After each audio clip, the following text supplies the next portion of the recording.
The Defense Department identifies the 3 U.S. soldiers killed in Jordan as officials investigate how the attack happened.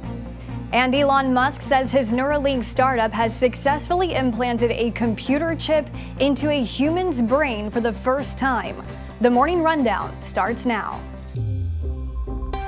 From the Straight Arrow News Studio, bringing the stories that matter to you from across the United States and around the world. This is the Morning Rundown. Today is Tuesday, January 30th. Thank you for joining us. I'm Kara Rucker. We now know the identities of the 3 U.S. soldiers who were killed in an attack on a military base in Jordan and a possible explanation as to how a drone was able to pass through U.S. air defense systems. The Defense Department says 46-year-old Sergeant William Rivers, 23-year-old Specialist Brianna Moffitt, and 24-year-old Specialist Kennedy Sanders, all from Georgia, were killed in a drone attack, striking troops' sleeping quarters in the early morning hours. More than 40 other service members were injured, 8 of them critically wounded. Officials say they are looking into the possibility that American forces may have mistaken the enemy drone for a U.S. drone that was returning to base around the same time. The Biden administration blames an Iranian-backed militia group for the attack. Iran has denied the allegation. White House National Security spokesperson John Kirby echoing President Joe Biden's comments a day earlier, saying the U.S. will respond. We do not seek another war. We do not seek to escalate, but we will absolutely do what is required to protect ourselves, to continue that mission, and to respond appropriately to these attacks. All 3 soldiers who died were part of Operation Inherent Resolve, tasked with defeating ISIS in the region. The strike is believed to be the deadliest attack on U.S. service members since 13 Americans were killed in Afghanistan in 2021.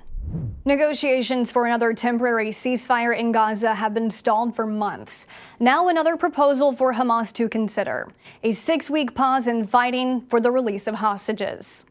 The terms of this potential deal were drafted by the U.S., Israel, Qatar, and Egypt. Qatar will present the offer to Hamas officials who have rejected other similar deals because they want an end to the war, not another temporary pause, something Israel has been firmly against. Officials tell the New York Times this proposal would call for Hamas to release elderly hostages and any remaining women and children. When Secretary of State Antony Blinken was asked about the deal, he replied, "The less said, the better," but did say the proposal on the table is a compelling one and there is real hope going forward. The former IRS contractor responsible for leaking former President Donald Trump's tax information has been sentenced to 5 years in prison. 38-year-old Charles Edward Littlejohn received the maximum sentence on Monday. The U.S. District Judge saying the crime targeted the nation's democracy.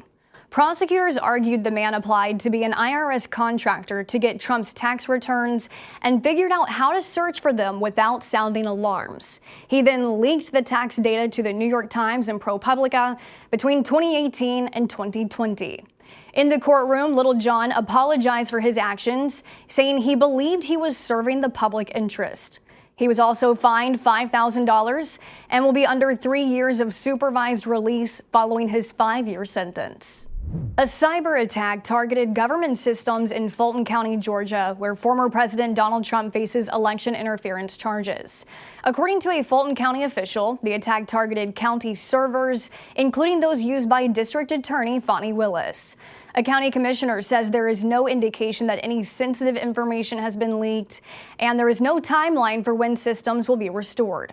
This week, Willis will explain to a judge why she should not be disqualified from prosecuting the election interference case following allegations that she had an improper relationship with the special prosecutor she hired to help with the case.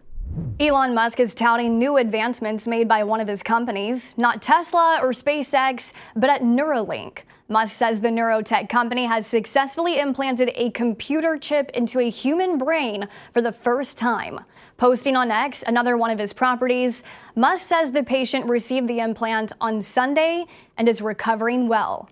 Musk said initial results show promising neuron spike detection, but gave no further details. Last May, Neuralink received approval from the FDA to conduct its first in-human clinical study. Musk also announced the first Neuralink product will be called telepathy and will allow a patient to use a phone or computer to control any device just by thinking. Musk said initial users will be those who have lost the use of their limbs. Finally this morning, it's one of the greatest mysteries of all time, one that many thought may never be solved. Whatever happened to Amelia Earhart's lost plane? Now one pilot believes he has found the answer at the bottom of the Pacific Ocean. Tony Romeo, a former Air Force intelligence officer, says he and his crew at Deep Sea Vision may have discovered the long-lost wreckage of Earhart's twin-engine aircraft after scanning more than 5,000 square miles of ocean floor. The $11 million expedition used an underwater drone to capture a sonar image resembling the shape of an airplane near Howland Island, halfway between Australia and Hawaii. Earhart was set to land on the island to refuel during her 1937 flight, in which she had hoped to be the first pilot to fly around the world. Because the images are blurry, Romeo says his team will return to the site later this year to take clearer photos to confirm if it is indeed the long-lost plane. These are your top stories for this Tuesday. You can now connect with the Morning Rundown in a variety of ways, including subscribing to our podcast or signing up for our newsletter. Just go to san.com/rundown for more details. Unbiased, straight facts, that's Straight Arrow News. We'll see you back here tomorrow. Until then, I'm Kara Rucker. Have a great day.